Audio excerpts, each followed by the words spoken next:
The following is a conversation with Niamh and Mohammed from HerSport. To specifically understand what HerSport do and stand for, I think it's best really to read directly from their LinkedIn page. HerSport is the voice for girls and women in sport.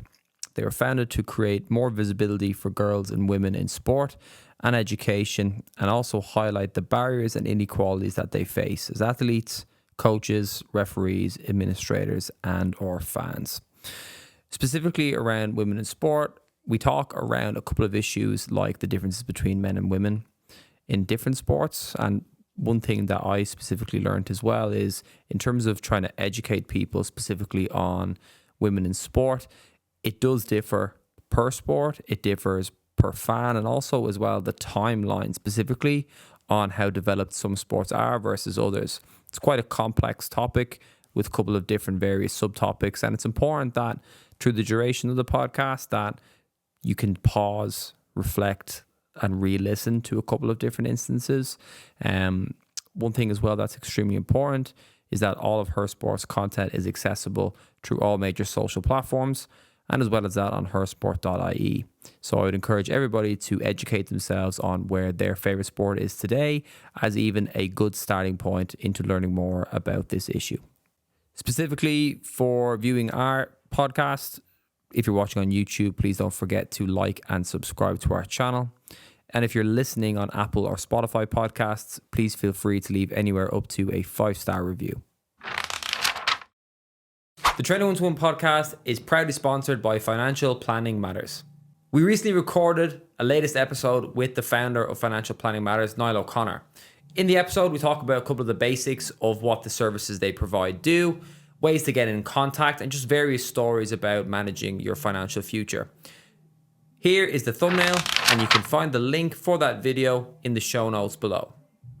Right, there you go. Yeah, we always, we naturally just speak. That's where we get people set up in mics, because I think the moment when you like make it like official, like it starts, people kind of, I wouldn't say freeze, but you guys are well used to cameras and stuff, but we've had some footballers and all on where they'd be playing in front of like hundreds of thousands of people per week. And then we had one guy in, he said, this is the most nervous he's ever been. Yeah, couldn't sleep after. It's fair enough. He couldn't sleep after it. Yeah, the adrenaline rush. The wild. Was it just the peak of adrenaline? Yeah, it's like after games. Footballers don't sleep after games. Yeah. As well, like it's kind of like that. But to relax. It was just three shams in a room talking. Mm-hmm. And they take it like it's such a big deal. Because again, some of the pro players, they're playing obviously in front of thousands, but very rarely do they either sat down and there's no one here to protect you. Like there's no club, there's no liaisons, right? It's like you need to speak for yourself on camera, and he obviously felt it. And I'd say more too. He's just a very open guy, so he said it to us. Yeah, but it's just wild. Yeah, everyone's kind of feeling around doing something like this. It's much more common now with footballers.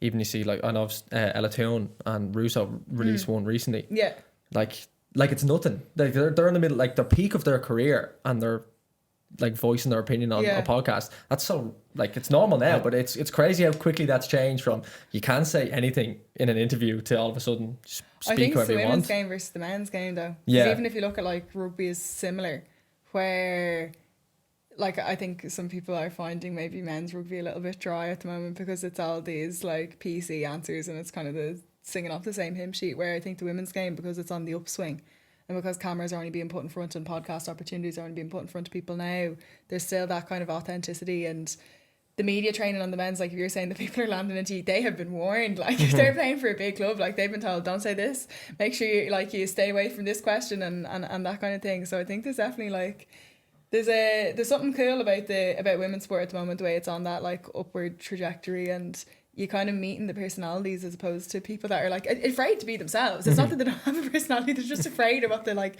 potential backlash could be.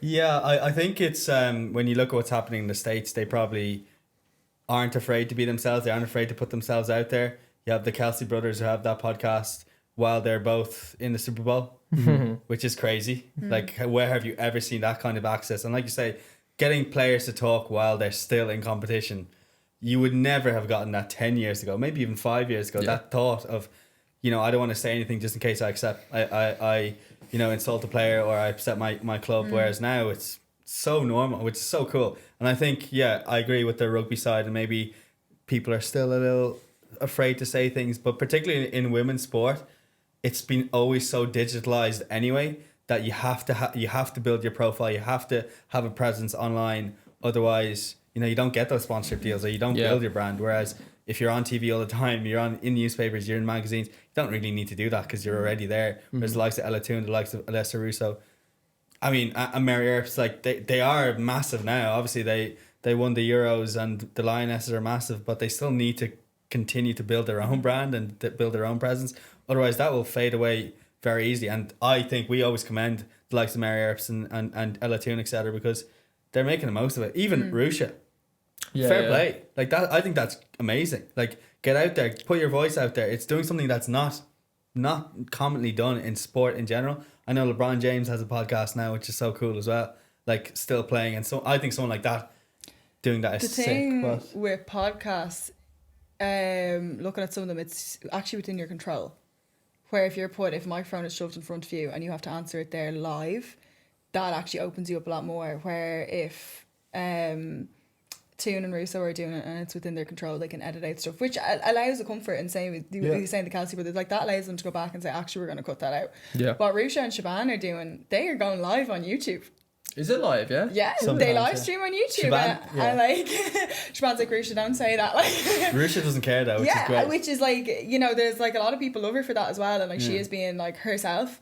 That obviously like opens up like the potential for something to go slightly wrong, or for people maybe to like not agree with you all the time. But like that's pretty brave. Like going live, and the fact that like look, you can go back and you can edit stuff and everything, but particularly like these days, like people are screen recording and stuff quickly. Like it is pretty hard to get stuff back down if it goes TikTok up. Like pretty much impossible. 30 seconds if you say something, which is. But, I think the podcast piece allows that kind of and even with like your own TikTok channels, your own Instagram platforms and everything, it allows you to build your brand in the way that you want to do it.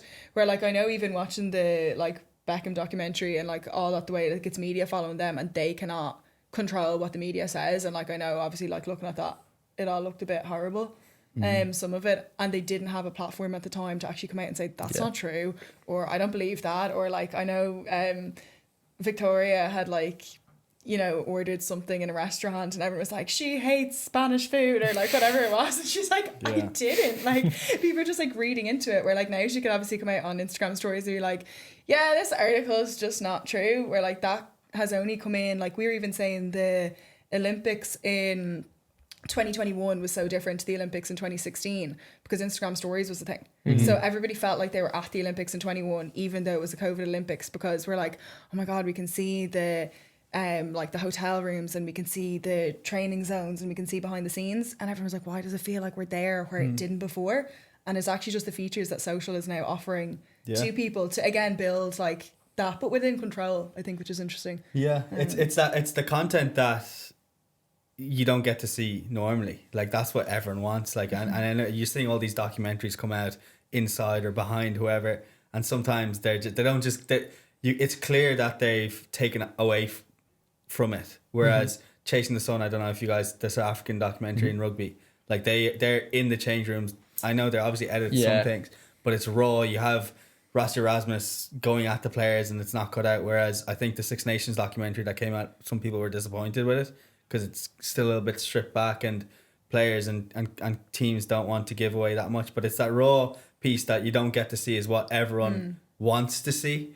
And sometimes, it's do we show this or do we not? The rugby one was kind of a little bit like what rugby is. Like the image is quite protected. The sport is actually quite protected. Where like the F1 stuff, I think the bar had been set with the way that was produced. And there's very clearly like, people that are driving for the same team but don't get on. And that's clear. And they pit some of the like team managers against each other. Like that's part of the story. That is literally the point of it. And that's what people want to see though. Yeah, completely. And it's like, some of it is obviously amped up for the show, but I think the rugby side was missing that. Like you kind of met one or two people per nation and it was kind of all very lovely and... Well, I know you're supposed to be asking us questions, so I will let you ask questions. But I do think that when it comes to women's sport, and we're obviously on the media side and creating content, and it's great, it doesn't have to be the exact replica of men's sport, but sometimes it's almost too nice and too lovely, and that you need to be able to create those rivalries and you need to be able to create those storylines.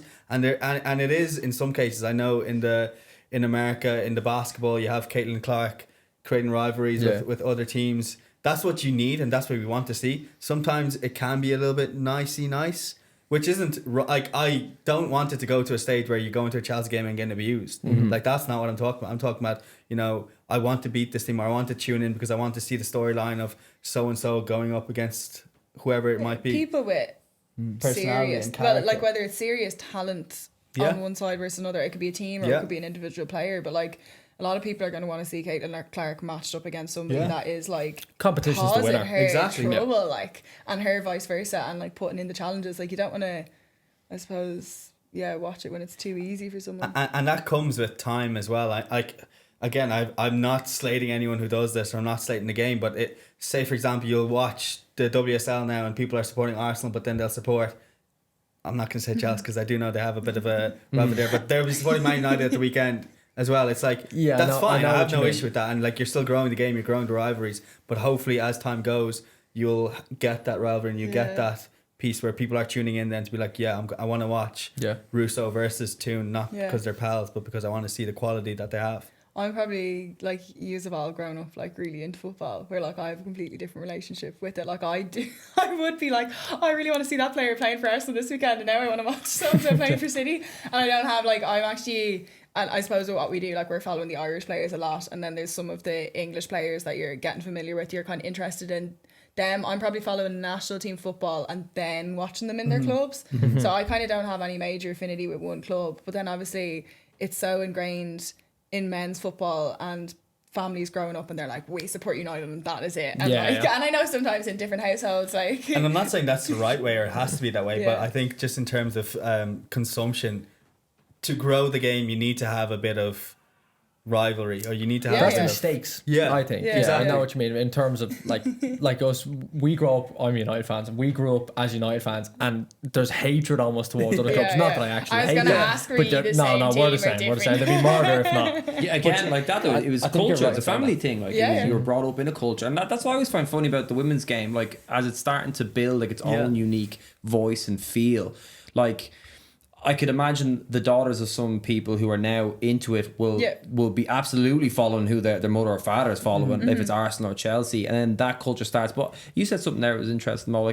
Like football to me, as you said, Maury, is very much, it's stakes. It's a stakes game. It's win or lose, like club against club. But like, who's to say that is the right way? Like there could be a place that, you know, the sport itself is what gets consumed. Like when we were watching basketball in Colin Morgan, we had no affiliation to a club. That's true. We had and again, it's like introduction. We were introduced by our cousin who played it, watches it, and then we had like a favourite player, and who gets you into it. Very similar to Katie McCabe now for, I'd say, the majority of young female players, where they start watching it and they're like, oh, she played for Arsenal. And I like watching them, but I also like watching them, and then that's kind of how it goes. Regardless, if people are watching it, that's the main thing. Hold it there. If you haven't, make sure you check out www.fpms.ie to start your financial journey today, and then investing their time in it. It's just interesting to see how that narrative might change over many. It's going to be many years. It seems to be like that in basketball in the States, in the men's and the women's game, that people are kind of following certain players, and if a player moves, they move. Where obviously in football, at least on like this side of the world, like it's, you are in a club and that is it. Like, I know it's like, it's a big deal if someone changes their colours. I think it's in the players as well. It is like in basketball, you have 5 starters. If you consider football, it's 11 starters. And generally in like one football team you might have 1 star, but in a basketball team at that level you have 1 star in the team guaranteed, and then if they bounce around, like you said, you kind of bounce around with them, which is completely different relate to football. Personalities, like if and I suppose that's the piece of like people having the opportunity to showcase their personality.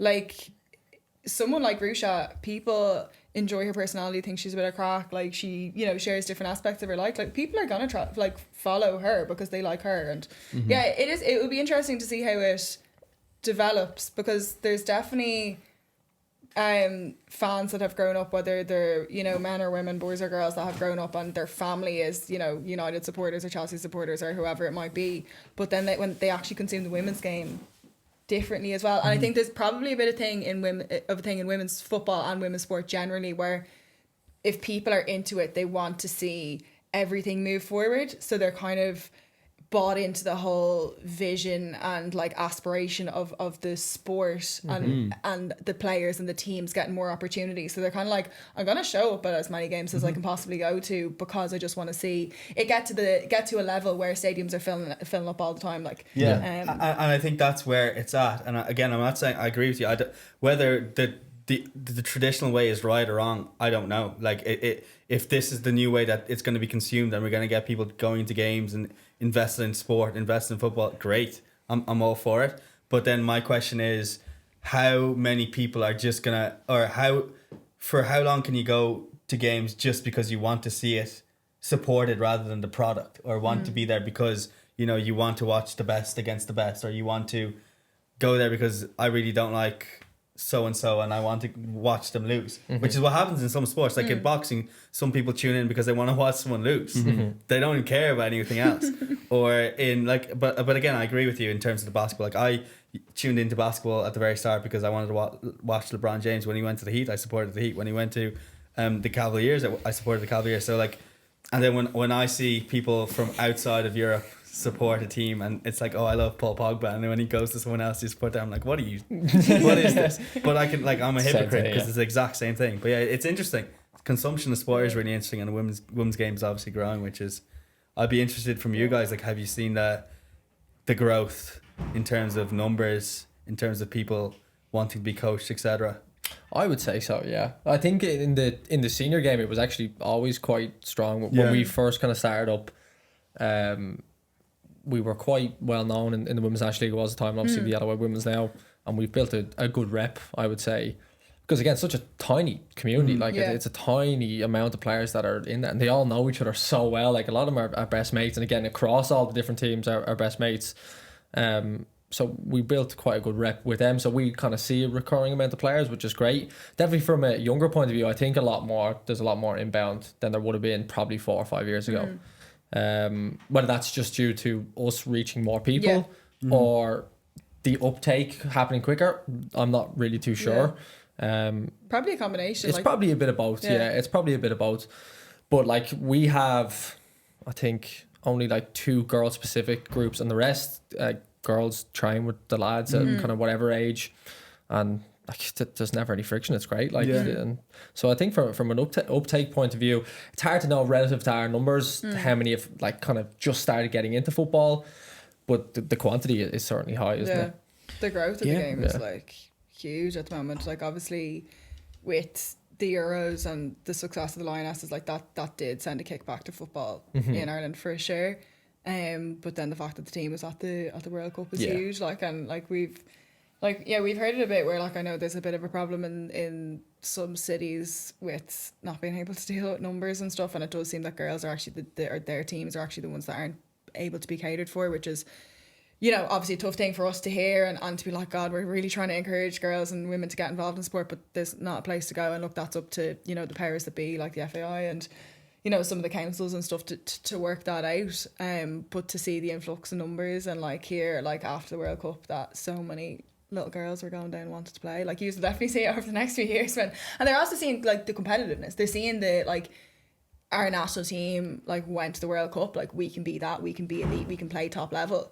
Which maybe some kids that like didn't think that was possible as a girl or in a women's team, like now they're seeing that, which I think is huge for role modelling and like that aspirational side of things. Yeah, from a career point of view, it seems much more aspirational because everyone kind of wants to play or hopefully did at some stage, but now there's a bit of a long-term career out of it. Bit of money, which is substantial different. That's the thing. Like, you got to have some sort of longevity out of it. You're obviously going to get more pull if that's the case, whether that's right or wrong. It's kind of whatever. But people got to live. Same thing for us. If we were offered, well, maybe not us in particular, because we run our own business, but for anyone else, if you're going to get into a line of work and you're getting the right return for it, it's only going to keep pulling you further and further, and therefore the quality's going to get better and everything's going to get better over time. Hopefully, you were saying there about the influx of younger girls getting into teams. How do we combat that? Because I know obviously there's a million and one things you can do. You could probably go to the bodies, like you said, maybe the FAI or councils or whatever it might be. But what is like the first port of call when it goes, right, we have so many amount of girls that want to play. they don't have a home to play. How do we fix that? I don't know. It's really hard. Like, I know RTE did a bit of an investigation into, like, a lot of it is in Dublin City, and they looked in Galway and that as well, and there's just not the facilities there. I think the investment needs to come from the state and from the councils to put it in, and like, you know, multi-use facilities is a big thing, and I think if you look at other countries, like, there are those multi-use facilities there that, like, you know, you will see tennis, basketball, football all together, and you know, it's hard because kids have to go to school during the week, so we can't be like, okay, half the kids in Dublin are going to go to school from like 9 to 3 and the rest of them are going to go from 3 to 9. Like, that's just like not going to work. I don't know, like, as a country and, you know, through the city, like, we don't want to build over a certain height, so we're kind of restricting ourselves in that, even in terms of like housing and all that kind of stuff. But it's going to have to start getting creative in terms of, you know, can we put pitches on top of each other? Like, we were talking to somebody about how things are done in New York, and like they're building things out onto water to make it happen, and then they've like a, you know, a number of pitches that are available, and then they've like half pitches above it, and like there's stuff that can be done. Like, no, but it can be done. Do you know what I mean? It's very interesting. Sometimes we're a bit like small-minded. Yeah. You said something before of having, like, it makes so much sense, and I've seen it in other places, but like, there's loads of buildings in town, very top of a building. Surely you can find space for even half a pitch or a 5-a-side pitch or something. Like, it is about getting creative. Yeah. It sounds absurd, but it's just make use it the space. happen. Like, but yeah, it's interesting. I think from some of the research that was being done, and had conversations with other people on this topic in the last couple of months, and there seems to be a huge want for full size pitches, and I get it. Like, I do get the fact that we need the opportunity to play full size, particularly if people are going to, you know, play matches and all that kind of thing. And like, I suppose, is there the necessity to have full size pitches for certain age groups? Like, can that be manipulated that like your younger age groups are playing on smaller pitches? Like, if we can't build, like, if the land is not there for a full size pitch, what can we create? If it's slightly smaller, that's just gonna have to work. Like, but yeah, it's interesting, like, even looking at like the availability of public facilities, whether it's basketball, like there's obviously sports that require smaller locations or whatever. Like, a basketball court is obviously smaller than football. Of course, or like tennis court, like all this kind of stuff. But like, in terms of like public amenities and stuff, there's probably a bit more that could be done. And it's challenging. It's hard. Like, I think the structures in clubs have been catering for boys and men for generations, and they're kind of a little uncomfortable to change that. But the question really is, like, should they be changing that? Should they actually be saying like, well, okay, we're actually going to reject some of the boys because the girls deserve the opportunity to be here?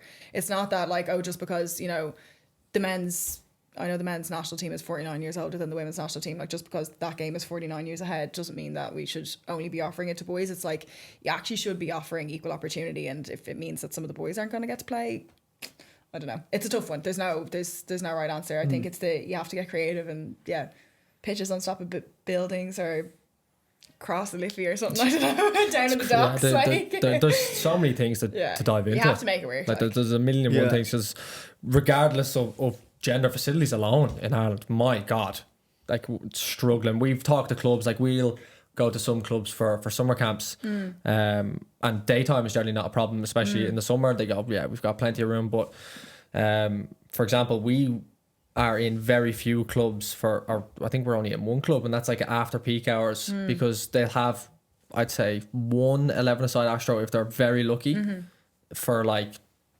20 to sometimes 50, 60 teams. It's like, how does that work? Yeah. It's impossible. Like, one of the thing actually is the joined up thinking with schools. Yes. Because some school facilities are not used. And like the school that I went to, we had Astro. We had a full-size Astro pitch. We would have played hockey on it. And then we had a field beside the school that I do think a local football team used at some point, but it definitely wasn't used all the time. Yeah. There might have even been a field actually beside that field too, and I don't think that was being used to its full capacity. And like, we're slightly outside of Dublin, like, there's still plenty of people there that, you know, to be using the facilities, like. So I do think we chatted to somebody recently that was talking about that joined up thinking of using the available pitches that schools have, because typically schools are going to be finished, like, you know, if we went to finish school at 4 o'clock, you might be using it like directly after school until 5 o'clock, and then actually your evening time, like, can you be using it at 8 o'clock for an adult team? Yeah, absolutely. Like, so it is that, you know, coming to some sort of agreement within the local area, and they decide, okay, and it's potential revenue for the school. That's what I don't understand. It is a potential revenue stream, and essentially, surely that is what they should be thinking about. Even when we talk about girls and women's teams, like, that is an additional revenue stream for a club, and to not cater for that is just bad business. Like, at the end of the day, if that's all they're thinking about, that's all they want to look at, then it's bad for business if you're not catering to half the population. So it doesn't make sense. And then when it comes to schools, like, I won't name any names, but there is a prominent private school in the country that has world class facilities, and it's not being used. It's not being used other than during school hours, which makes no sense. And it's in the heart of the community. So things like that need to change. There's no reason for it not to be. I know they will say that they don't need the money, fine, but then you're still making an impact in your community. It's part of community, though. Exactly. It's like the contribution actually to community. It's social impact. Like, we can list off all the values of sport, like, and a school should absolutely care more about their bottom line than, like, if they have the money, happy days, good for them. But like, they should be trying to look after, you know, other people in the areas that maybe their school doesn't have the capacity to offer that. But yeah, it's I suppose it's good to see the nation wanting to participate in whatever sport or you know, physical activity that it is, and I think we're seeing in like an uplift. We were saying generally, we don't know if it's maybe the age that we're at the moment, like everyone that's like 25, 30, 35 is like high rocks, running clubs, joining like I everything. see it everywhere. Which is like great, like, and I think you know, there's a lot of kids out there that are trying to get involved, and more adults that are returning to sport and stuff, which is cool, but you have to try and figure out how to cater for it. But it's... I actually have another question for you guys in terms of, so what we do is 1 in 2 girls will drop out of sport by the age of 20, and it's not what you get on the pitch or on the playing field, it's actually what you get off the playing field. So 94% of women in executive managerial positions have a background in sport. That's a significant number. So the values and the confidence and the resilience and the leadership that sport brings, do you guys see that, boys and girls, the people that you're coaching, the effect that it has on them as people, the confidence in them? Yeah. Oh, 100%. Simply put, our model is very much around supplemental football as a vehicle for a better life. Like, we were very open with kids. We had 1,100 players in last year, and we didn't tell one of them that they'd be a professional player. Like, so what we're trying to prepare younger players for is better skill sets and opportunities. And I'm guessing, like, even for your shared networks, a lot of it got through sport. A lot of our shared network, even commercially, was through sports. And at the end of the day, like, your network is your net worth. And that's very difficult to tell a kid who's kicking a ball. But what you're trying to tell them is the other great things about it. And then hopefully, like, it's really about participation. I know that's one of your key pillars, but really getting people... There's a big difference between playing sport at 13 than when there is at 21. And I think the goal is really just to keep them in the race as long as possible. We obviously have different classes that kind of cater towards different levels. What we're trying to do is reduce the barrier of friction that people can come in easily and stay in easily. But definitely on a confidence side of things, I would definitely see, let's say, for example, for girls, the higher performing girls that would be in our system would have experience with training with boys and girls. And I would say the same for the guys as well, that they have a very good temperament towards training with boys and girls. There's no like discrimination or like I'm going to be better than them type of thing. You can see a lot of good qualities in people through sports, and then it also gives you opportunity for when people have incorrect behaviors to correctly address it, because it's much easier to do it in a sport environment, isn't it? Because there's key pillars, you know what's good practice and what's bad practice. And I think because it's in a sporting environment, it's much easier to influence better behaviors. That quickly compounds. And then I think, of course, when you put people into difficult challenges, especially young boys and girls, they obviously get the opportunities, and then bang, like something clicks. It's much quicker in some people than others, especially younger players. We see it all the time. And then to be fair to some players that dip and we don't see them again, and that could be for any reason. It could be anything that's outside of the sport or anything like that. But like, to answer the question in short, like, in my opinion, I think sport's essential. And there's so many ways to do it. And that kind of pivoting back the question to you guys, from what I've seen, football is definitely on the slower side of things when it comes to, let's say, now the data could be wrong, I don't know what the facts are, but it definitely, from what I've seen, it's been a bit slower for equal opportunity and participation. And if anything, I would say like women's sport in football gets abused on social media sometimes.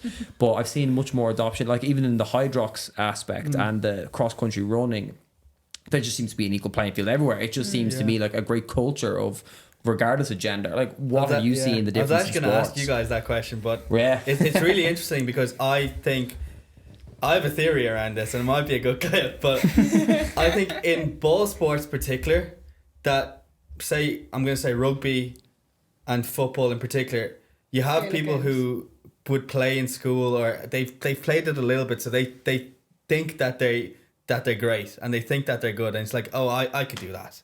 Like, it's easy. Everyone's an armchair fan when it comes to it.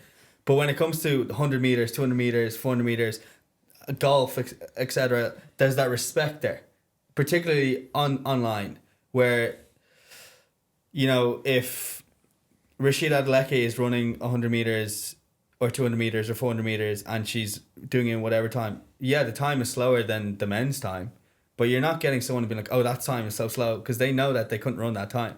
Whereas if you have someone, you see it a lot with goalkeepers in women's sport, like, oh, like that, the keeper should have done better, or whatever it might be, and it's like always putting it down, because I think that people think that they can do it better. It's that mindset of, I'm sure you guys know it as well. Everyone's a coach, or everyone is a world class footballer watching football. But when it actually comes to it, it's obviously a different ball game. But I do think that, and I'd be curious to know what you guys think, but my opinion is that it's the sports that people play oft or have had a little bit more experience in, and they think that they could go out. Like, I would say, if I asked 10 people on the street, I go out and ask 10 people on the street, do you think if you did enough training fitness wise, because that they'll be like, oh, do I have enough time to train? Do you think you can go play out in midfield for Ireland women's team? They'd probably say yes. Whereas if you asked them the same question, do you think you'd be able to go and run the 400 meters against Rashida Adeleke? They say no. I don't know. I think with Rashida they'd lose there. Yeah, but I think a few of them have a crack. They do. I think something like running. But people would know, as in like they know that they're not as good. Whereas there's still that doubt. I think that people think, oh, actually, you know what? I think I might be better than so and so. That would be my opinion. It kind of. I think some of the specialist sports, I think a lot of people think they can run. Or I think when it comes to like gymnastics or swimming or something like it's not everybody has the opportunity maybe to be coached in those types of sports.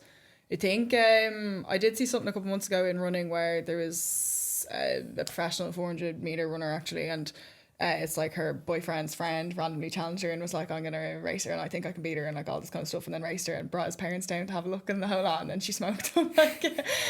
So I do think there probably is that confidence, but I think the thing that I'd see is the pitch sports is quite separate in terms of training, and we operate boys and men's teams and girls and women's teams quite separately. I know sometimes in like age group stuff and in Gaelic games and stuff, like they're coming up to a certain level sometimes together, but I think when it comes to probably more of your individual sports, so your athletics, your swimming, your gymnastics,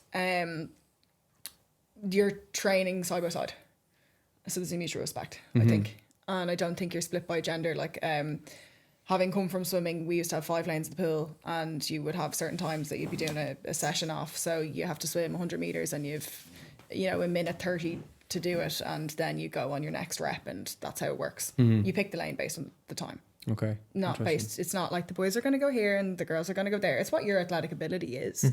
And I think that there's that opportunity. I suppose it's more of a minority sport in this country. Athletics is bigger.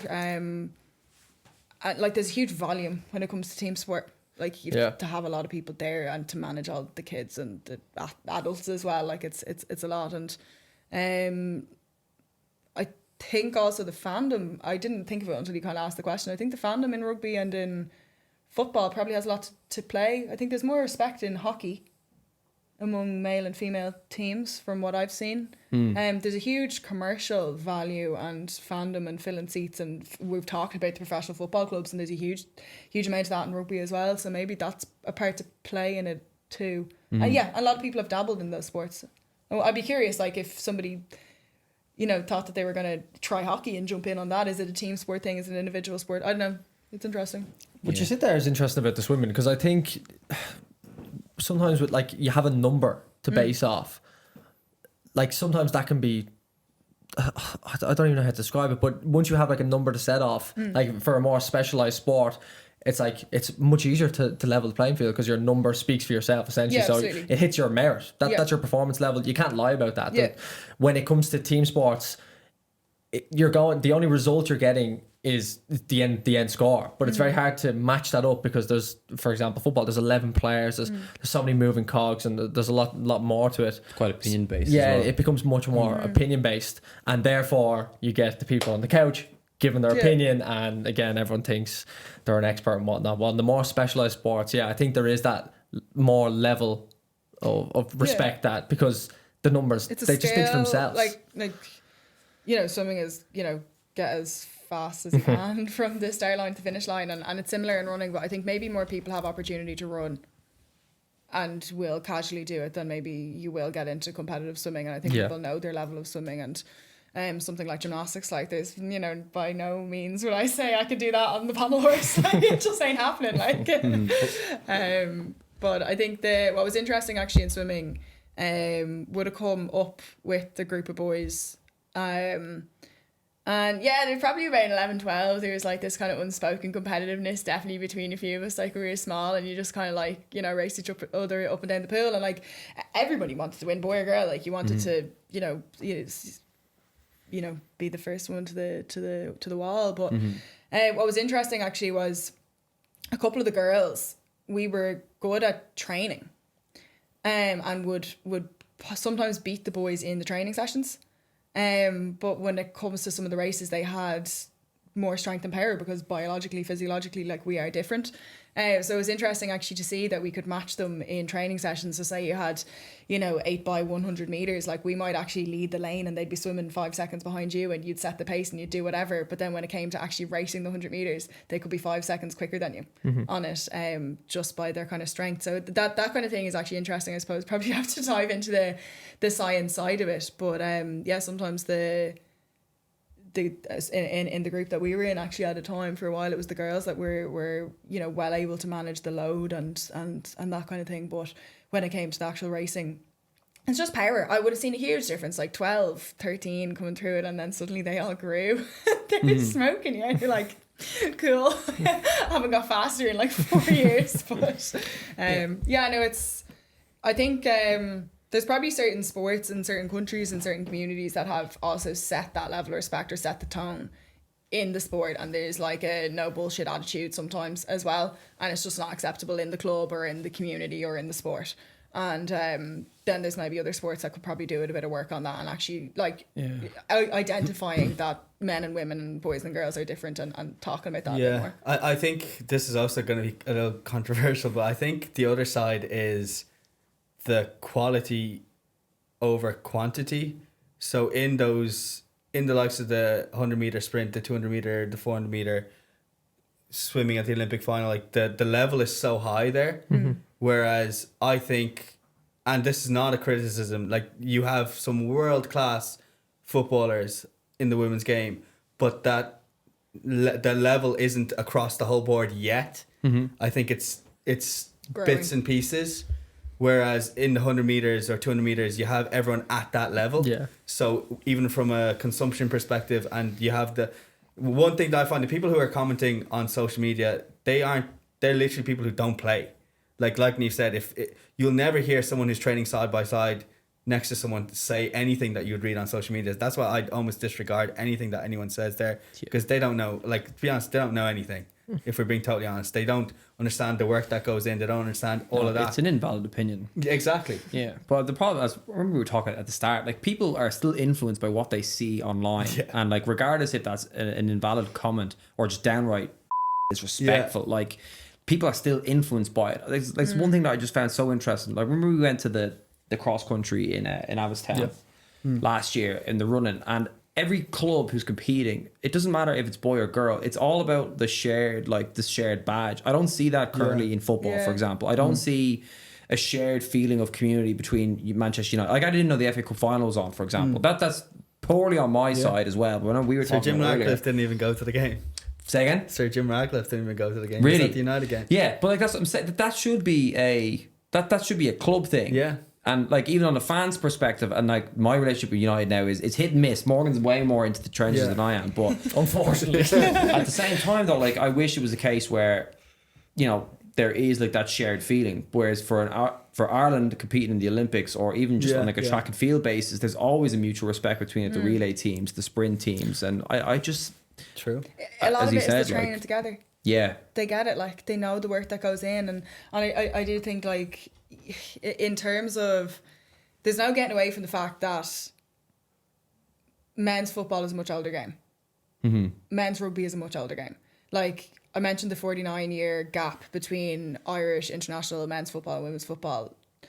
In rugby, it's 118 years. Yeah, it's a long time. That is it. Like, like it's huge. Like women's rugby in this country is 31 years old. Mm-hmm. Like, that's nearly as old as me.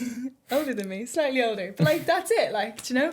And it's like, we actually did a workshop in a school a couple of weeks ago.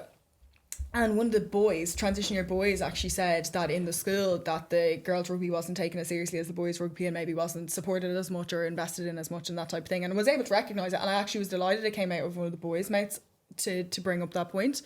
And I said, oh, interesting. I said, we're going to have a slide on that later. And I got them to guess what year the teams were played their first international game, the men's team and the women's team.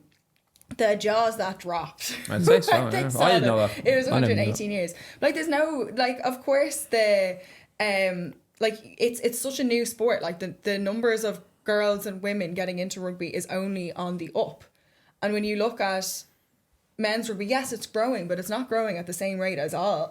Like if men's rugby in Ireland is growing by like at a 1% rate year on year, we'll say, like women's is probably growing at 10 or 15% rate. So that is like what you're talking about, like that skill level is like the development of the sport. Like we are like some of those particular sports is in its infancy, where it's mature on the men's side. And even like, you know, talking about the ban of women's football in the UK for 50 or 60 years, like, and the fact that other countries followed suit. Of course women's football is going to be behind on skill level and development and that kind of thing. They weren't allowed play, so it means that the you know, you're coming from scratch to get numbers in. Like you haven't got hundreds of thousands of girls showing up. You might have, if you 15 or 20 or 30% of the boys' numbers, of course the competition is going to be less and the investment is going to be less, and like that there's a huge myriad of things that ties into kind of where we are. But like the opportunity in women's sport at the moment is huge, and we're only going to see it like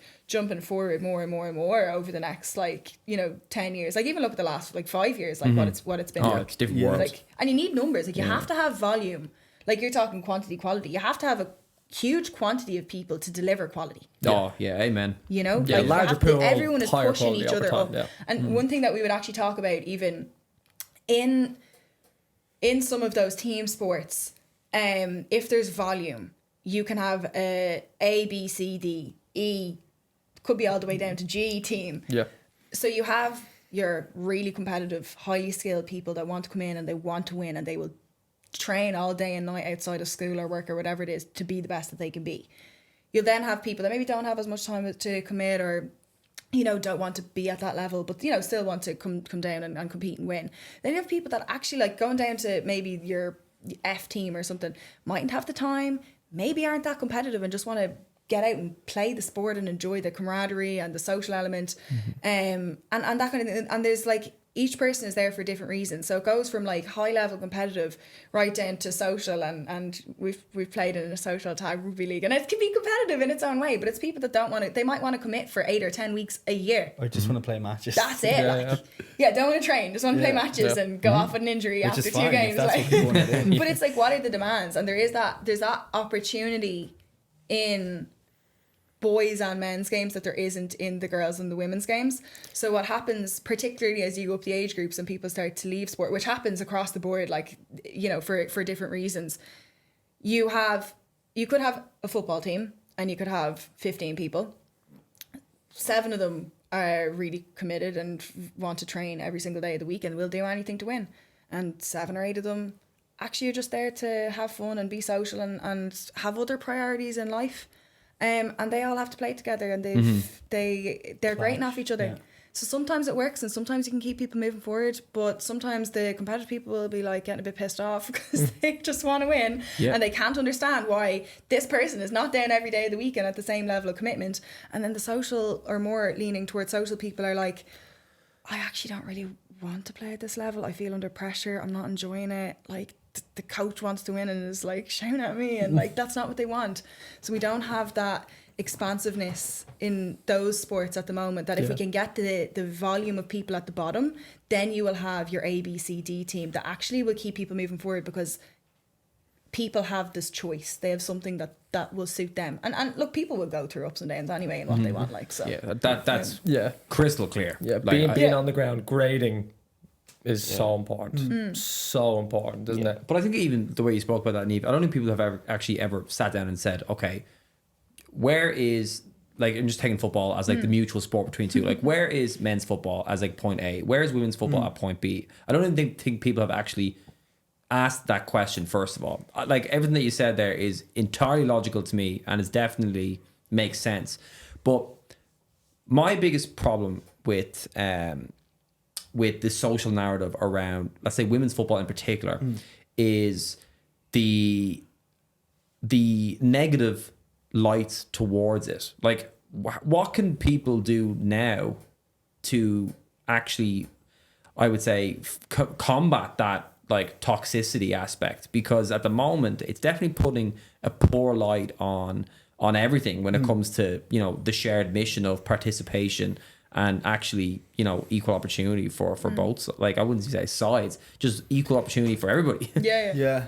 I think it's interesting because I think sometimes people, so the school that we went to, sometimes I actually gave a talk, or I wouldn't even call it a talk, we had a discussion with 16-year-old boys, so I wonder what their opinions would be on certain topics. And I think sometimes people think that we are going to force feed something and push things down people's throat, which I think can actually have a negative outcome, because no one wants to be like, you have to watch this, because everyone's questions will be, well, the game's shit, or you can't get no one watches women's football is number one, or no one watches women's sport is a clapback, or the quality is shit, or whatever. And you have to be able to answer those questions or constructively have a conversation. Otherwise you're both clashing and there's never going to be a positive outcome.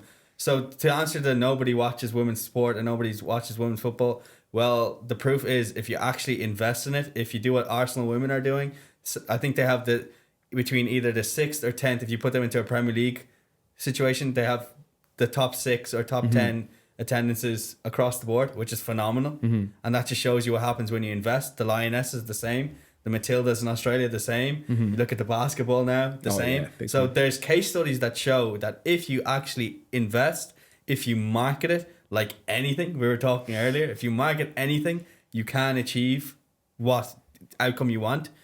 And then with what we're saying there in terms of the quality not being great or whatever, give it time, give it the investment. It'll all get there.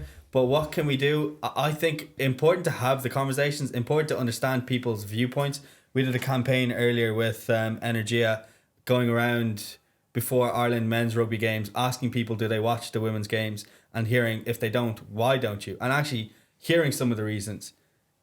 Some of them would be, I don't see it enough on TV, or I didn't know it was on, or those kind of things. And then asking them, like, is that just an excuse? Are you just making that excuse? That because look, there's so much news there's so much ways that you can be more informed. So I think having conversation is key, but also you're never gonna win an argument online. Like debating online and engaging in all that nonsense, it's a waste of time, waste of energy. I know you had a theory earlier. My theory is anybody that would comment something on social media probably puts them in some category. To comment something abusive is definitely another subcategory. Isn't we've had that conversation before. I don't think I've commented on anything in my life on social media. I comment on our posts. Well, I'll comment your brand is fine.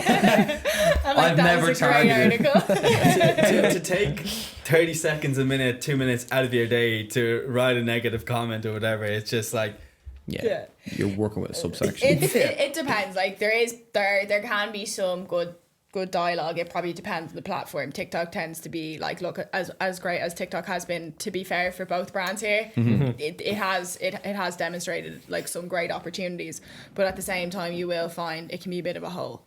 And that is where like there is like absolute nonsense being talked, and there's a lot of maybe kids that are at a certain point in their life that don't get it or haven't really thought about it, and like, you know, I think that going through teenage years, most of the time at some point there are going to be boys that think they're better than girls, and that's just it, and they just like, there's always a little bit of competitive. We did it at home in our house, like with this me, then a brother in the middle and a sister, and we all competed over different things, like, you know, I did, you know, got this in my junior cert, and you know, I'm faster at this, that and the other. Like, there is going to be competition, but I think it's trying to educate that demographic, and then as they come up into adults, and I think you'll find a lot more like adults and young men and women that are a bit more open-minded to having those conversations and understanding the differences.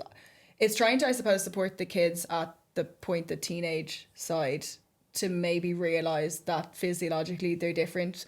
Maybe they've had more opportunity. I think that's a huge thing, particularly like there's probably a demographic of men who are maybe just like really not into women's sport, and it's trying to get them to be open-minded and understand actually you really did have opportunities that your sister did not have, or your wife didn't have, or whatever it is. And as you said, it's stimulating the conversation, but Facebook or Instagram might be a little bit easier than TikTok. So I think education is important. Education and having that conversation is really important. Like, here's an interesting conversation. Again, I don't know the right or wrong answer, but at the men's Qatar FIFA World Cup, the average height of a goalkeeper was 6'4" or 6'2". The average height of a women's goalkeeper at the Australia FIFA Women's World Cup was 5'8", and the goals are the same size. Now, I'm not saying, I don't know the answer. Should you make the goal size smaller? Should you make the ball smaller, or whatever? But those conversations are interesting. It is interesting. What would you say for that? I haven't given it enough thought, Gary. But I would be intrigued to discuss it. Because shall we? Yeah. So we're going back, I don't know how many years, to see who invented the rules in the first place. Yeah. And again, it's not to say it's right or wrong. Yeah. But that was made however many years ago. It sets the culture so deep. Yeah. And it was made with the intention for men. Yeah. Not the intention of women's bodies. I'm gonna throw a curveball into it as well. So obviously globally we've grown in height. Our average height has also increased. So apparently the parameters, we'll say, that have been put in for sport, so we'll say the goal size or whatever it might be, the pitch size, etc., was actually created for men that were more similar to average height of women today. So actually, arguably, the men should be playing on bigger pitches and have bigger goals. That is like that. Look, that's, you know, there's so many things like that. So part of the conversation. Yeah, it is 100%. Yeah, in golf, the tee is slightly closer. Yeah. In basketball, the ball is slightly smaller. The rim is the same height. The red tees in golf, I'd never thought of that. It's an interesting piece. And like in golf, actually, in Ireland, they're trying to change that to just call it different colours. Yeah. So it's going to be the blue tee, the red tee, and whatever. I always call it the red tee. I always did call it the red tee or whatever. Which is interesting. And I had a discussion with somebody, and it's men's and ladies tees, and in some clubs like they're denoted that way and stuff, and then in other clubs it is the blue and the red or whatever, whatever it might be, and they are trying to, I think, encourage clubs to go towards using the colours. But another thing is actually so it kind of is taking men into consideration as they're aging as well. So maybe part of it's for the women, part of it's for your senior men. But like, you know, if you have men that are going out playing golf into their 80s and 90s, and they're playing with their son or their daughter or their granddaughter, or whoever it is, that's like, you know, could be 30 years younger, could be 50 years younger. Like, it's a great sport for people to go out and play together. Like an entire family, literally, from like 10 years old to 90 years old could go out and play. But if the physical power and strength and whatever of your senior man or woman has decreased, like there's no, like, and particularly it's if you're going to play in 18 holes and you're trying to keep the ball moving along, like there's no harm in moving up and playing off the closer one, and it should be for, I suppose, people's ability and their want and speeding up the game. And like, I'd rather play 9 holes than 18, but that's just me. But they're actually, I think, trying to adjust the mentality that it's colours And if somebody wants to play off a slightly closer one for whatever reason, that go for it. Like, it's no... I think it was on a piece. I think you guys posted it. I think I remember seeing you comment, Mo, on it. It might have been on LinkedIn or whatever. And it was talking about commenting the naked. You're in that subsection. But it was discussing the goals. I think about changing the height, and you mentioned earlier about like quality and quantity. Surely, over time, as the quantity gets bigger and bigger and bigger, you'll probably start to find more specialised goalkeepers that probably get taller and taller and taller. Yeah. And over time, hopefully, they'll be in a position where there's a lot to go on between now and then with funding and whatnot, but they'll have specialised goalkeeper coaches and everything's looked after by that stage. Now, the timeline on that is the problem. How quickly it's blurry. Can things be put in place in order to get to that point? Because essentially what sport is, you get the highest performers from all around the world and you put them into the highest performing places, and that's it. Maybe at the moment there's, what do we say, 6'2" or 6'4" was the average in Qatar. There probably is women that height now that just don't have a clue about football, don't care for it. Possibly could have had the attributes in order to fill that void, but we will never find them at that stage if it's not like they could have played from 9 years old. They love the culture. By the time they're 15, they take a huge spurt. All of a sudden, they set the president for whatever a long amount of time. It's just interesting because it would be hard to change it and then reverse it. I would say once you change it, and then then all of a sudden the playing field, hopefully by definition, is leveled out. Yeah. Then you have to like subtract it, and then that's a whole different thing. It's just so interesting. It is really interesting. I find that whole, again, I'm not on one side or the other. I think there's certain things where I'm definitely like, oh, we shouldn't change it, like the pitch size and the time length that people play. So in like GAA compared to ladies football, they play different times. It's 60 minutes. Yeah, I was gonna say we should have quizzed them and asked them they know. Is it? I wouldn't have a clue. So women's Gaelic football is 60-minute match and men's 70. And there's no logical ago. reason as to why that would be the case. I never knew that. I never knew that. Yeah. But like they're completely capable of playing 10 more minutes. Yeah. Like there's no reason that they it's can't. not like it's a major, it's not like 40-80 or whatever. It's a very minuscule enough when it comes to long distance endurance competitions, women actually excel more. Yeah. So in terms of that, that makes no sense to me. It takes a long time for women to actually get faster than men. It's like a super long distance that nobody ever runs. Ultramarathon. But it does. There is a point where physiologically women are more suited to some sports. But And the three best ultramarathon runners, women. Yeah, ultramarathon is that's where that distance is where women excel. Yeah. Yeah. I know, like I know the training programs in some sports, the load is heavier for women than for men based on the physiology. Like you're just trying to get the best out of the athletes that you have, and the, I suppose, reparation of the muscle and the different types of training adjusts differently based on like your physiology and your biology, and like, look, you're dealing with a menstrual cycle and the up and down of hormones. When you're dealing with female athletes or women's teams, where it's a much more steady model, I suppose, when you're dealing with male athletes. So like, how can you maximize what you're getting out of a female athlete or female teams? And there's going to be so much uncovered in that in the next I won't say 10 years, 50 years. It's going to be a while. It's also interesting, like even the ball size in rugby, there's conversation of making that slightly smaller, because at the moment, if you watch like the Fijian rugby team or wherever, they're holding the ball in one hand and running, whereas it's not that, well, it's obviously possible, but it's not that, you don't see that as much in the women's game, which would change it from a spectacle I think even point of say view. about the school. Yeah, we went to the school, like, we talked about the school a lot. We went to the school The unnamed and school. brought a rugby ball with us and asked the boys and the girls, could they pick it up with one hand? All the boys could, only one girl could. So and they play with that size 5 ball. Yeah, that's real topic for debate, isn't it? Yeah, and one thing that I will say is that what I preach is equity, more so than equality. I think equality is a byproduct of equity, and by equity I mean we have to do enough or do more or to cater to a certain subgroup to give them the tools that they need to succeed. So, for example, to be able to perform at the level. Yeah. So, if for example, if someone has two legs and someone has one leg, you need to support the person with one leg, give them the tools that they need to be able to flourish, as opposed to give them both the same thing. That makes no sense. Whereas like what Niamh was saying, that the women's game is how many years old? I should know this. The rugby 118. 118 years old. So you would actually argue that you need to do more. Like marketing and investment. Like no question. Do you know what I mean? Like you have to start throwing money at it. Like I you know, when we have a country where, you know, sports federations and just basically the different sports clubs, and it goes right down into grassroots level. You know, some sports have been financially supported and invested in more so on the boys and the men's side, because like in the women weren't allowed to play for a period of time.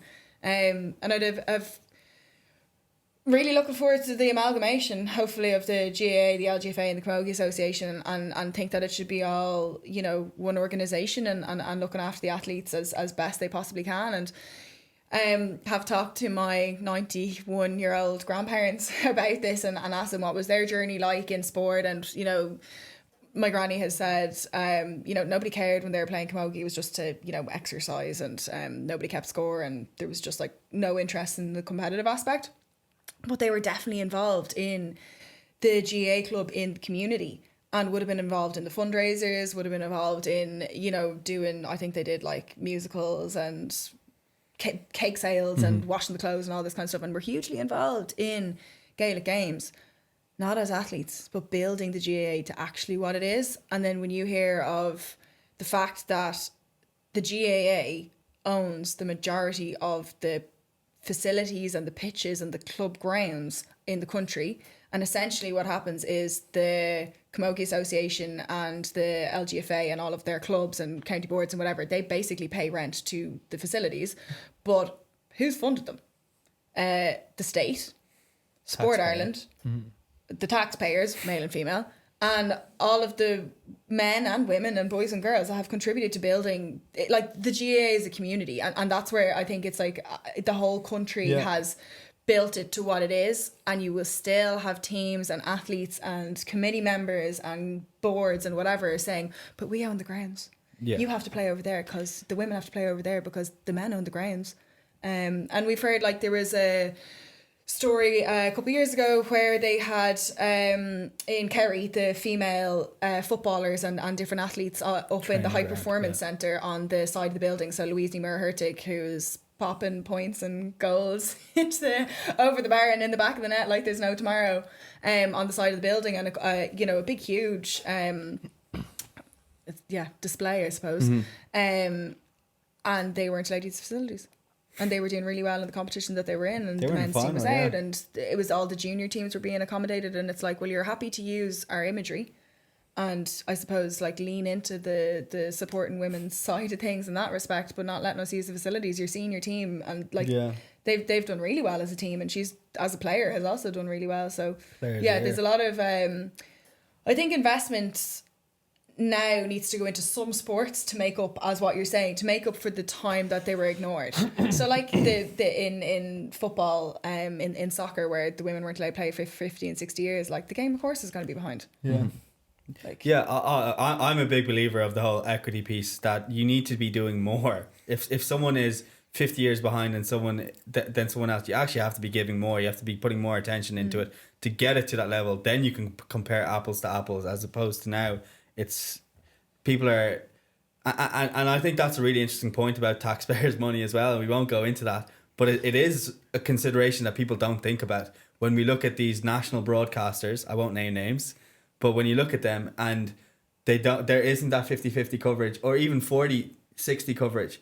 Well, like, who's funding this? It's not just them. It's taxpayers' money. You have 50% of the population who are women are funding this, and there's not even close to equal coverage. And it's a state body. It's not like it's a private organization.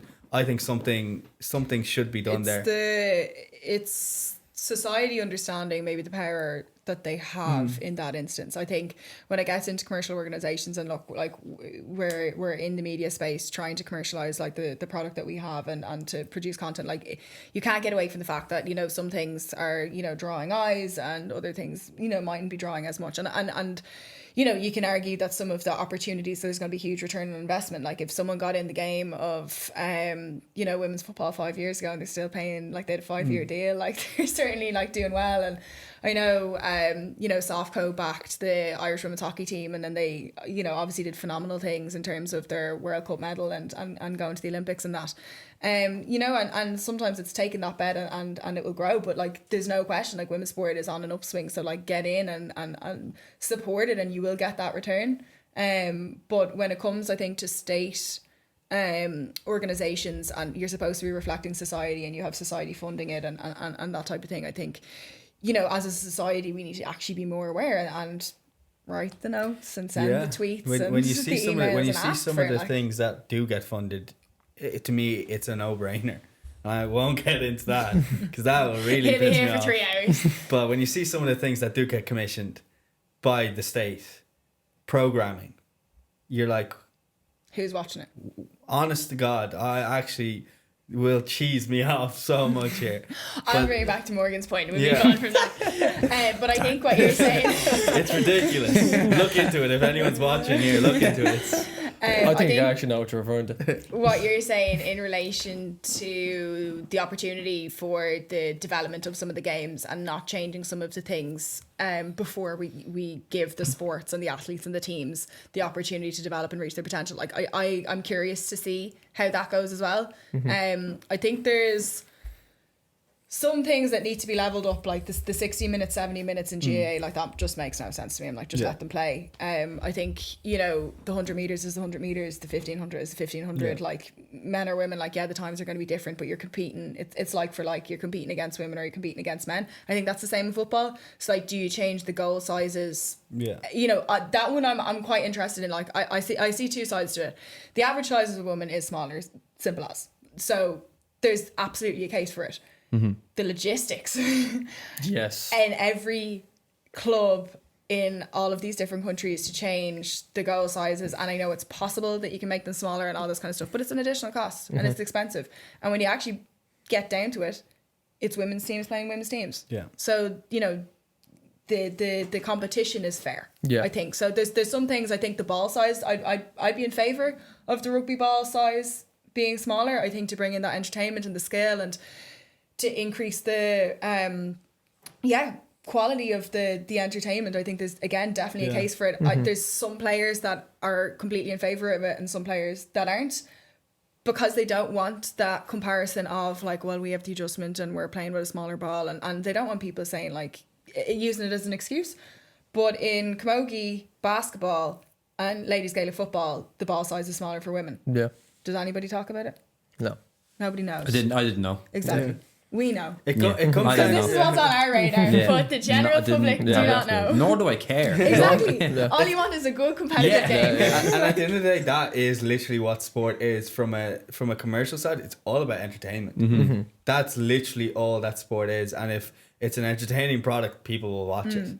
Which, that's then the whole debate of should the balls be smaller, etc. But literally entertainment. That's literally what sport is. It's what sells. Yeah. Infrastructure is hard. Like, you're not going to be like, oh, well, we're going to build a 45-meter swimming pool for the women and a 50-meter swimming pool for the men. Like, that just makes no sense. And the pitches and everything, like, when you have equipment like goals and pitches and that kind of stuff like that, at top level, you know, it's possible when there's money floating around, but when you get down into club level sport, it's just gonna be a logistical It's already pain a nightmare. in the ass. So that would be a nightmare times but 2. the balls is easier. Yes. And it's not like there are some sports that are more progressive than others actually in trying new rules for entertainment, and that goes it's for the men's game and the women's game.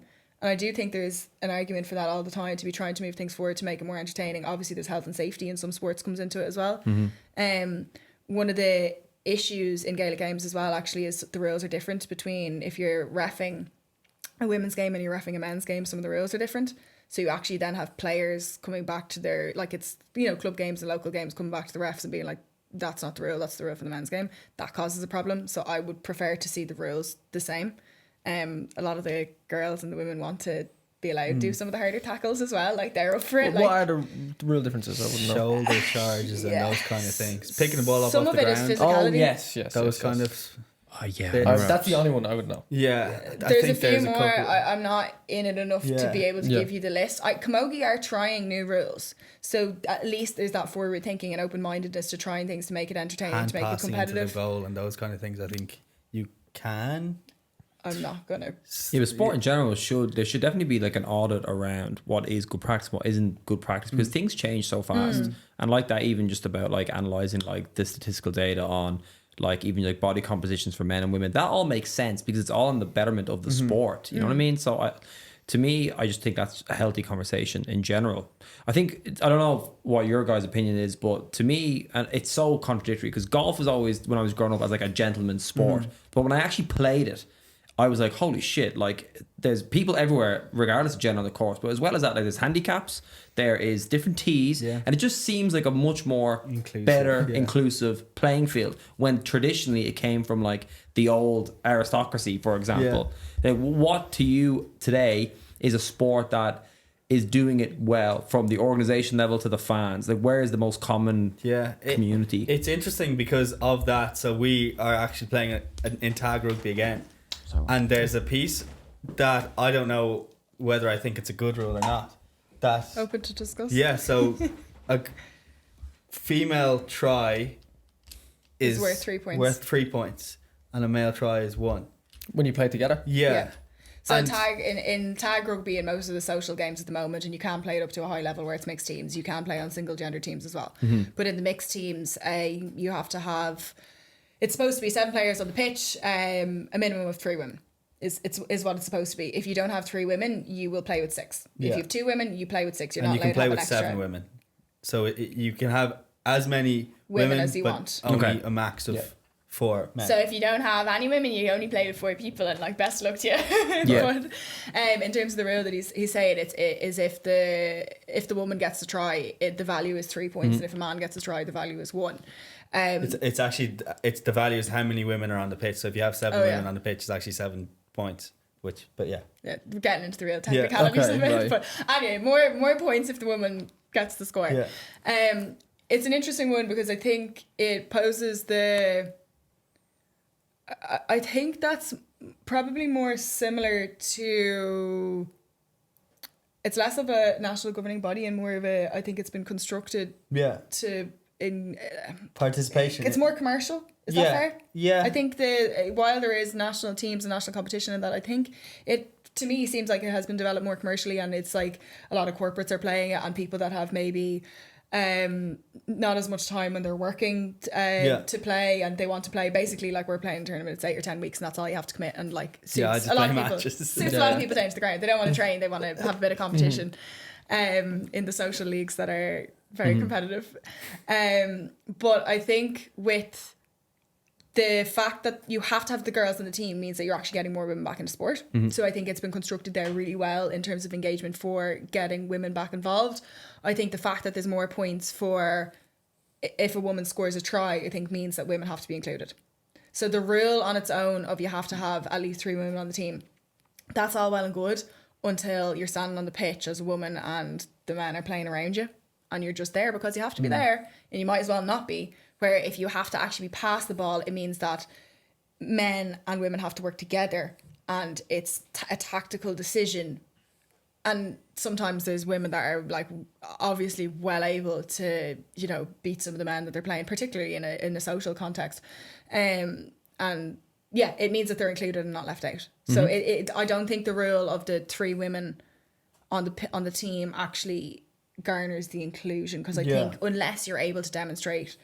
And sometimes some men, I think, are very open-minded and can see if you have the athletic ability or not, or the skill or not. But I think there's some people that actually just think that you're not able for it and will just ignore you just because you're a girl, without actually maybe seeing the value of your athletic ability and what you can contribute. And this is like, obviously at top level it changes, but most people are playing this in a social context. So the levels are very mixed. Like you're gonna have, men that might be 30 now and we're like class at rugby when they're 15 but are not fit in any way, and then you'll have, you know, some girl who runs like every day of the week, can catch a ball and like too many times. Yeah, so, yeah, so it's a lot actually more of a level playing field, I suppose, in the period of life that the people that are playing kind of are, or what they're looking for. Is this an example of the equity side of things that you were saying, that sport at that level? So that sport at that level is constructed specifically for the means to make the game successful for all sides. The point is arguable because then is it a little patronising? Is the only question that I would have is that on that rule. Yeah, is it a little?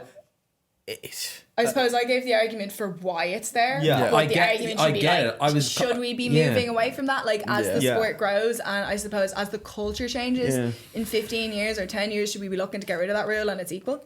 Yeah. Like, arguably. Yeah, and I guess that's like many things. You need to have something in place at the start to then entice people. It's like, again, I don't know what my thoughts are in a quota system, but in South Africa, for example, there's a quota system of how many people of colour, is what they say, that you have to have in a certain team. And the question will be, well, how long do you have to have that for? Well, I think the answer is until you don't need it anymore. That would be the answer. And whether it's right or wrong, ideally in the most in the best circumstances, the best people get picked.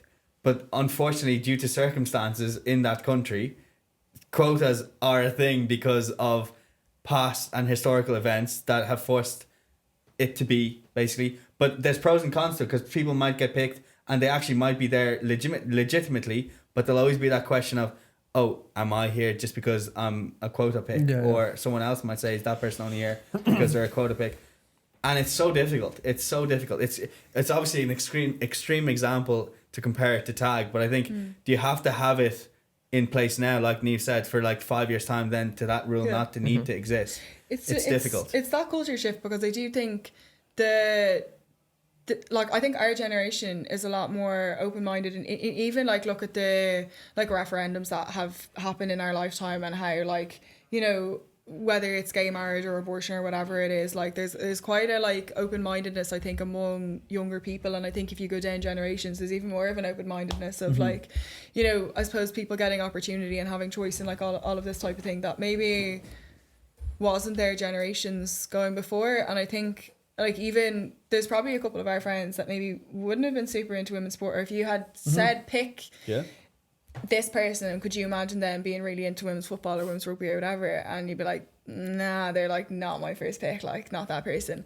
And then there's people that you know, some of it is because we've been doing what we've been doing and we've seen their mindsets shift. Some of it is because they have, you know, sisters or moms or girlfriends or whatever it is, friends that are involved in the sport, and they're suddenly getting really invested, and they're open-minded, and also like have that understanding of the fact that the game is younger and the investment has been less, and that and have that, I think, open-mindedness. But I think if we can eradicate that bias that has been there for the last number of decades, like in 20 or 30 years, can we see that be shifted, that then people will be included in the game? So if you're saying that you have boys and girls down playing together, and there is that mutual respect among those players, then they're not going to just exclude the girl because she's a girl, you know. And it would be the same in rugby and that type of thing. And sometimes it just takes, like, it is being impressed by skill. Like, listen to Katie McCabe's dad, like he was saying, like, oh, she was like unbelievable. So everyone was impressed. Everyone wants her on your team. From my perspective, is if someone was to watch Katie McCabe only, you wouldn't get those comments of women's football is crap or no one cares about women's football, because you just need to watch her to say, okay, she can play. Whereas you're watching the full team, and sometimes, like I said, it's quantity over quality. She is quality. Whereas maybe around her, sometimes it might not have that same quality that someone's expecting. But individually, if you have 11 of her on the pitch, and hopefully in 10 years' time you'll have that quality across all 11, then you won't have that. But it takes time. But also an interesting concept that we've spoken about that I'd be interested to hear what you guys think.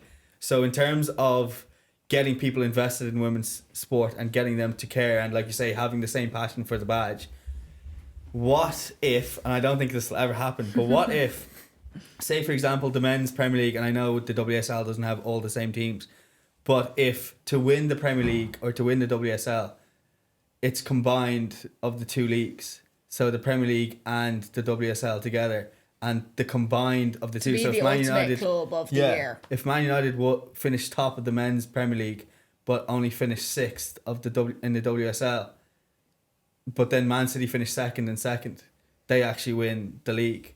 That would get people going to the women's game. That would get people invested in the women's game. That would get people saying, why aren't we investing? Why aren't we buying so and so for whoever? Like, that would actually get people going. That would get people invested. Yeah. That would get people talking. I don't think it'll ever happen, but it's a potential way. And we were saying, if it's not at the elite level, you could have it You could at do a local League of levels. Ireland, no problem. Like, Yeah. you know, You could have it in club Six levels. Nations. Like under 18s, the same. Then you have parents going to both games. You have players from each team asking each other, how are you getting on? We need you to win tomorrow because, we need to win the It combined fixes league. your culture piece that you were talking about earlier. I think it's a great idea. It'd be Honestly, cool I even think to it's- have like a they have their individual ones and then like a Yeah. combined one as well for that's club. That'd be really that's cool. totally Yeah. fine. Like, That'd be really Yeah, cool. I'd be inclined to agree with Yeah. that aspect. Yeah, because I think if you're competing as an individual, like in your team, It's my head would be control. wrecked if it Yeah. like yeah, no, and and vice it's versa. completely fair. Like, there Yeah. could be 3 trophies. Yeah. No yeah, problem. I think that'd be cool. Yeah. We were saying Six Nations, like, obviously, like, look at the comparison. This Ireland, year they've done yeah. better, but like last year, Ireland won last year. Yeah, the and men's finished side, bottom. and then the women's side finished last. So now it has changed where the women's side moved up to third, and then the men's side won. So arguably we've moved up the Yeah, table. but look, yeah. But actually, like, I think we should definitely do, like, over the last 5 years, like, the nations and Overall. just give those results out in the Six Nations and let people talk. But I because- think it's a good conversation. Like, I agree. I think an individual table for your own one, at the end of the day, you want to be able to Yeah. control what you can control. But I do think it's something to look at, or a potential conversation starter. Definitely. If you had clubs, it would have to be. The problem is the relegation promotion Yeah, on both yeah, sides. yeah. It'd be very difficult to manage There's an easy way to do logistically. that though. You get like an extra X amount of points if you're in the top tier, for example. Go up. Yeah, Yeah, true, yeah. simple as. And There then is a way to grade it, yeah. Yeah. That would be good. The culture point would be significant. sick, yeah. Significant we'll because start everyone will be doing this invested. table. We'll I was have gonna our say, own league table. that could absolutely be a piece of content that you could do. Yeah. Like, and like, even if it's a case where you gather like X amount of like traction, like even like that, it's People like a talk. social. It's a social It's a good experiment idea, though. Yeah. And like, I mean, I'm all for creative aspects, especially in sport, and even just on the content creation side. Like 90% of ideas fail, but the 10% that really make it are usually like life changing. So I mean, I think it's well worth the gamble. Yeah, someone was telling us about that in a club, weren't they? That the senior men were going to watch the... Oh, it was a tournament. It was a rugby tournament that was held, I think it might have been France. And it was I think it was 4 clubs, but they had teams of different age groups and grades. So you could have had like your under 15s, your under 18s, your, we'll say, senior team up as far as a certain age group. I guess whoever classified themselves as the senior team. And then you had masters teams. So you're over 65 women and you're over 40 men or whatever. And it made the, junior boys teams go and watch the senior women's teams. Like, there could be the over 65 women's teams, and then the over 65 men's teams were like really invested in the senior women's teams, like all this type of thing. So it actually really created that club culture and ethos, and everybody depended on each other as well. So you're having these young boys going to support probably their moms, like, and their moms' friends, and they're into it, like, and it just gets that like club culture piece there, and everyone's supporting each other and everyone's invested, which I think, like, the Six Nations is so straight, and there's some other competitions that are so straight, like, it's really easy to do, relegation or like anything. World Cups and stuff, like when you have countries, and like country competitions are quite easy to do, and I think it would get the decision makers who are in a number of the sports that we're talking about, predominantly male still, actually to maybe reevaluate the women's side and the investment. And honestly, when some of the sports that we're talking about, the investment that has to be made into the women's side to make a drastic difference is a drop in the bucket. Literally. Like when you're looking at football in particular, because there's so much money flowing around in that as a sport, like you, like the money that you would have to invest in some of the women's teams to make them jump forward, they wouldn't even notice off the balance sheet on the men's. And to be honest, I think with in the women's game, the potential is huge. Like if you look at Mary Earps and the jersey that sold out in 2 minutes or whatever it was, same with the Matildas. Like the women contribute to 80% of consumer spend. 80%. Like if the opportunity to market to women in sport, like sport is used as a tool to market to people, yet sport has predominantly been used to market to men. Where when you look at the stats, 80% of consumer spend is by women, 75% or over 80% of the household decision making is by women. Like most of, I think our friend Niall O'Connor, he put out a post saying that over 50 or 60% of wealth will be managed by women in 2025 in Ireland. So why aren't people in sport marketing towards women? Why is it all being towards men? It makes no sense.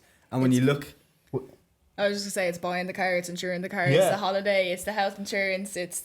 And when you look at the whatever, numbers, like even say for the World Cup, the Australia World Cup, that people wanted to buy the Sky jersey just to show that they were supporting the women's team. Like that just shows you the power that it can have. That people want to show that they are supporting. Actually, I'm actually supporting the women's team here.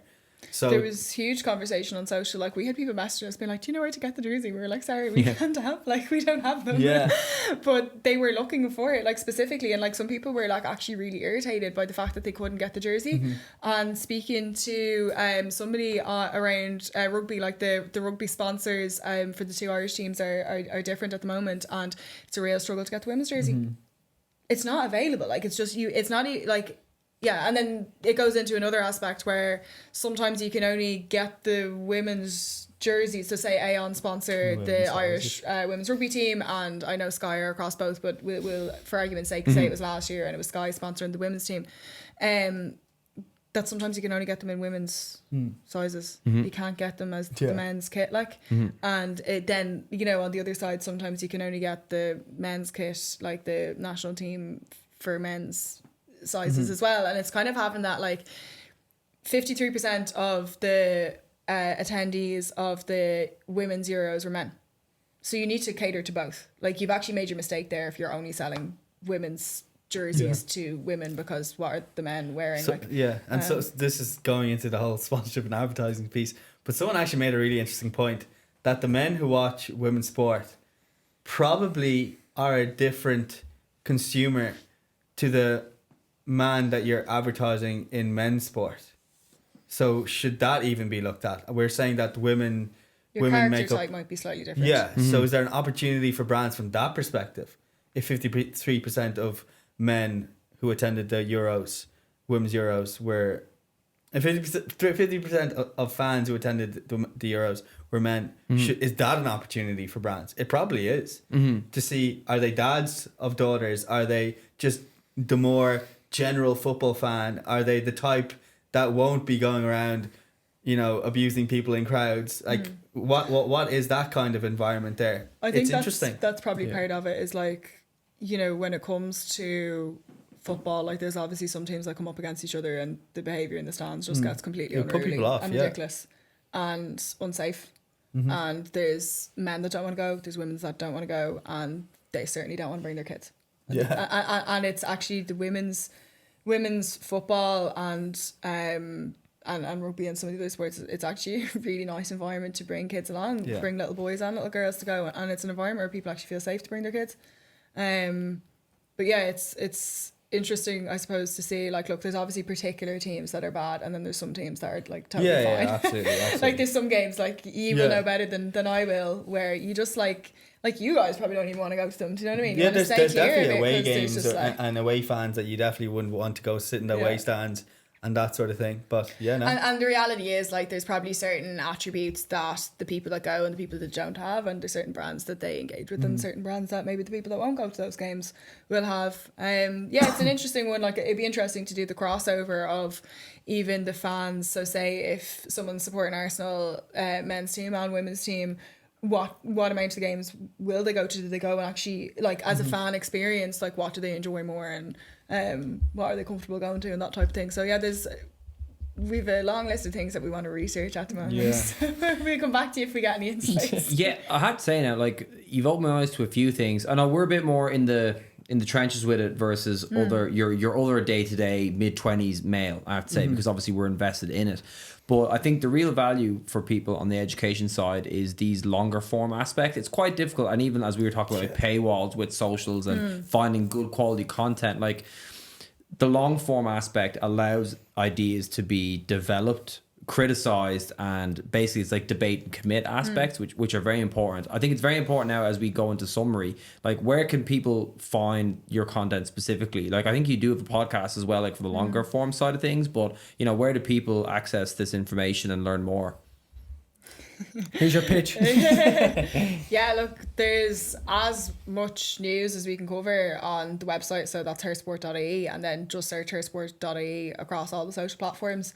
Trying to do a mix of content, so written content, you know, long form, short form, telling stories, I suppose, the way that people want to consume now. Like as we were talking about earlier, like not getting away from the fact that people want to watch short form videos and learn as much as they can in 30 seconds. So and I suppose like with the type of content that we're trying to create is, you know, some analytical content, match reports, competition reports and that type of thing, and I suppose maybe some of the stuff that's there for the like real nerdy sports fans, of which I will identify as one.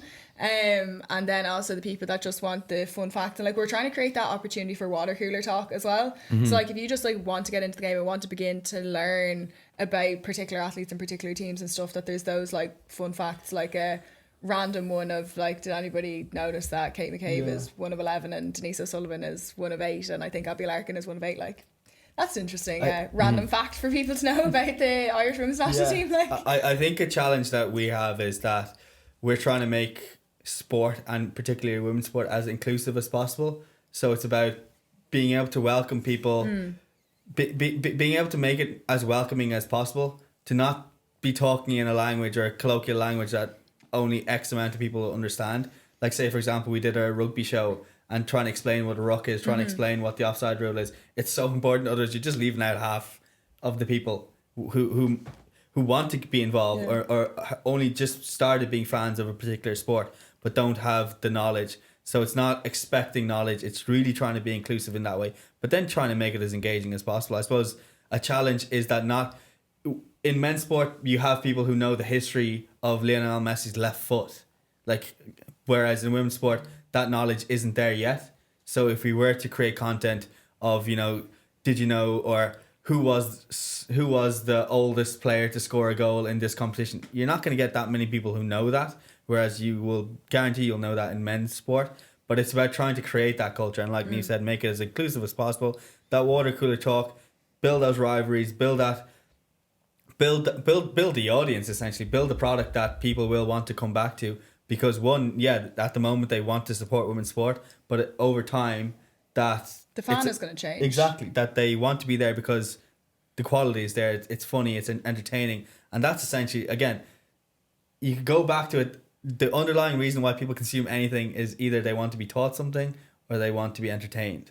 If we can tick either of those boxes, we're doing a good job. I think we've had a lot of conversation about women as sports fans, and I think there's some people that have grown up and been sports fans, like definitely in my house, like we weren't so much on the football side of things, but we typically follow like your kind of Olympic sports and have always been like really invested in that. But there's a lot of people that aren't, like, even I have friends that play particular sports but don't follow the sports. I think it's trying to make that kind of inclusive environment for women to get into being sports fans. And being confident. Yeah, and it's that, look, there's work to be done on the for both men and women in that, to make sure that, like, you know, men aren't you know, second guessing and questioning and, like, you know, grilling you to make sure that you know what you're talking about.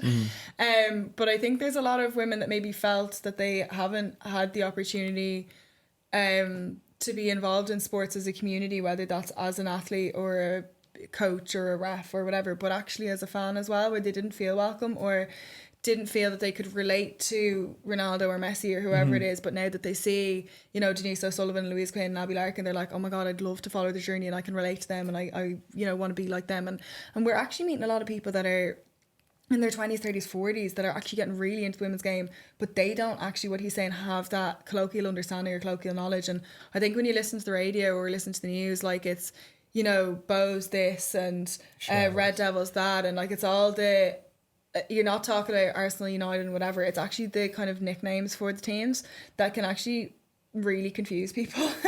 And not you like as a stupid, new but it's fan, true, yeah. you have no idea what's going on. And then even the way that people can talk about scores or can talk about like, you know, even penalties. I'm sure there's 5 ways to say that someone took a penalty. Like, so what we're trying to do with those rules is trying to break down those barriers and make it inclusive. Like WSL, WNT, like all of those things, WNBA, NBA. People are like, what is that? Like, especially because a lot of them have W in them. It's like nobody knows what's going on. So it's trying to we're trying to use language that is inclusive to people that want to be involved, but are almost like scared to get involved or don't know how to get involved because they haven't come out of the womb basically knowing what all these terms are. And my final thing on this is that like I think historically men have shown that I know about a sport if I can name every single jersey colour that someone has worn, or if I can name every single French player that Liverpool have signed over the last 20 years. But that doesn't necessarily mean that you know more or you care about it more or that you're a bigger fan. Yeah, in your head you might be, but that doesn't also mean that a new fan can't exist. Like again, if I was to watch basketball, I couldn't tell you the history of how many players played for the Lakers, but I still watch it, and that doesn't make me any less of a fan as someone else. So if someone's coming into the sport or coming into women's sport or coming into football as a new fan, I think they should be welcomed. I think they should be embraced. It's only good for the game that more people are watching it. It's only a positive thing. So when people start, you know, getting their back up when someone wants to enjoy sport, which is what sport is there to be enjoyed, I don't think people should, you know, quiz them or make them feel welcome. Embrace it. You have a new Man United fan. If you have a new Arsenal fan, it's only a good thing. I don't see the negatives for it, and all the hate and the BS that you get in the comment section, I'd ignore. Disregard. Yeah, like just as we wrap up, like it's a complex problem because every sport is different, every culture is different. It all has its own different timelines. It all has different rules. And as like even like the GAA aspect, they all have different governing bodies. Some are joined, some are not joined. And I think today, even just on my own personal aspect, the light shed on like the complexity and the different like tributaries of this is something that has to be tackled day by day, hour by hour, minute by minute per se. But you guys are doing everything that you can really at this stage, and it's appreciated because there's not a lot of people that are an active voice where you can just get non-biased educational content that is for the newer fans, which is a new problem in the sense that the way you communicate to a newer fan is different to how you communicate to people that have been in the game for 10, 20 years. Like it's such a difficult aspect, and I think people never even have the pause of like, okay, that is a very difficult area. Like it's like a trip, really, isn't it? It's a tough thing to tackle. It's fun though. It sounds scary, but it's enjoyable. It's some of the stories we get honestly would blow you away. People who are saying that we had a message from someone who said we have some such nice messages. Like I suppose we probably have 2 contrasting messages. We have like an absolute super fan who's like 13, 14 and like sent us this big thank you at Christmas, and it was just so nice. I think it's like probably like the icing on the Christmas cake for the team. Like she just sent us this big thank you, and she's like, thank you so much for everything that you guys do, and all of the female athletes deserve to be celebrated, like all of the things that are achieved, like from big and small. And she was like, I'm learning so much every day. She was like, I try and like all of your posts and I learn something all of the time. So I think she actually is our biggest fan.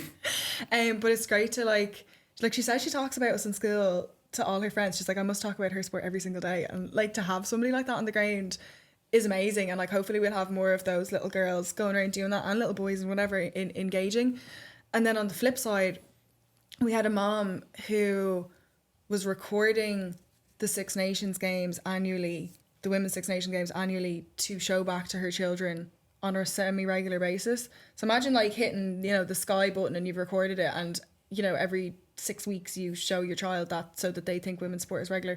I wonder at what point they realise it's the same game that they've watched 10 times.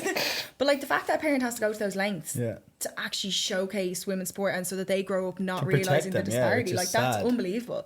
So we had a huge we're setting up a board of advisors at the moment, and she was supporting us and sharing that message to her audience. And she said, like, she really supported us from a professional perspective and has been really impressed by the brand and what we've accomplished and our mission and our vision. But said from a personal perspective, she was like, she said it used to be so hard and like actually too hard that she couldn't do it, you know, a number of years ago. And she was like, now I just know where to go and show my kids and like, you know, be a fan herself. But like you want, like, we spoke to people, somebody earlier on today, and we were talking about like, what do you want your daughter to grow up having the opportunity to do? And that's to anybody. That's to a father or a mother. Like, what do you want your daughter or your son, but in this case it's like your daughter, to have that opportunity? And like, that's what that is. It's like trying to create that opportunity, that visibility. Like, that's the change that we're trying to make. It's so powerful. Like, I would have taken for granted being able to see male sports people on TV. Like, it's just normal. You don't even think about it. Like, I didn't know. Yeah, you actually don't even think about it. And then the difference that it makes, to be like, the whole can't see, can't be. It's so true. It's so true. So yeah, that's what we're trying to do. It's tough. It's challenging. And there's a lot of things that need to be done. And it won't be fixed tomorrow or the day after that. But it's honestly, even what you said there, that you didn't think about it. But that's one thing that I say, if we can look back and say we got people to just even consider it, or be like, actually, you know what, that's kind of interesting, or what you're saying there is makes sense, or I'll take a step back before I make my next decision, we'll honestly think that we've done our job. So yeah, what you said there makes us think that we've done our job. So that's a good thing. Yeah, now just to do it again tomorrow and the next day and the next Big time. day. Rinsing a peach, well, look, really appreciate the time. Obviously, this is a mission that requires every minute, so we got a lot of it today, so I appreciate that. Thank you. Yeah, huge thanks for your time. I'm sure we'll normally what we do is we'll get someone on, and then next time go into something very specific. Yeah. So we'll chase something. You'll so have, hopefully something you'll have 3 reactive topics goes on. that we'll have to do our homework and prep for. We'll delve into sick. it. So we'll do that soon. Yeah. But huge thanks to both of you for your time. Thank Really you. appreciate it. Thank you. Thank you.